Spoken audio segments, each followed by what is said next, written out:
Anthony Joshua has caused a little controversy lately, reading out a speech, part of which, and I quote, "Show them where it hurts, abstain from spending your money in their shops and economies, and invest in black-owned businesses." This has been taken by some to mean stop spending money in white-owned businesses.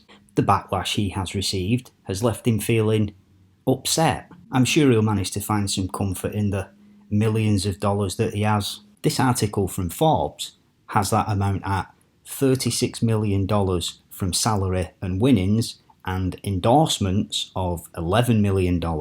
Let's have a look at the millions he's earned from endorsements and the companies that pay him. He has lucrative deals with more than a dozen sponsors, including Under Armour, Jaguar Land Rover, Beats, Sky Sports and Hugo Boss.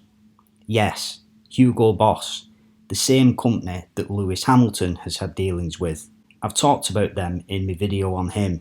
I'll leave a link to that in the description, but Hugo Boss is the company whose founder was a member of the Nazi Party and made uniforms for the SS. Beats is on there, and like a lot of high-profile celebrities and athletes, we will often see Anthony wearing his Beats. Although Beats was originally co-founded by Dr. Dre, it's now owned by Apple. And we all know their history with sweatshops in China and the workers that have committed suicide because of the conditions they had to endure. I must point out, I also use Apple products, but I'm not claiming to be a victim. Then there is Under Armour. All of their products are made by third-party manufacturers in some 15 countries. About 60% of the company's products are made in China, Jordan, Vietnam and Malaysia. But it doesn't matter about the conditions of the workers in their factories, does it, Anthony? And no need to bother yourself with things like that while they are paying you millions of dollars to wear their goods. I also wear Under Armour products, but again,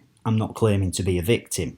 If we look at the list of companies throwing money at Anthony, most of them have been founded or owned by white people. So I'm a little confused, Anthony. Boycott white businesses, but take millions of dollars off companies owned or founded by white people, regardless of their past or current ethics. Shall we all boycott those businesses, Anthony? Shall we all stop buying products from companies like Beats and Under Armour? Your income from boxing, revenues paid out by Sky Sports, Matchroom, companies owned by white people. Next time you fight and it's pay-per-view, we won't pay, nor will we buy tickets from StubHub, another white-owned business you make millions out of. That's the message, right? And while we're talking about fights, you recently fought in Saudi Arabia. If you'd bothered to do a bit of research, you would have seen that Saudi Arabia and the United Arab Emirates in general has form for bringing in migrant workers, confiscating their passports so they can't leave, subjecting them to appalling and grueling working conditions while paying them next to nothing.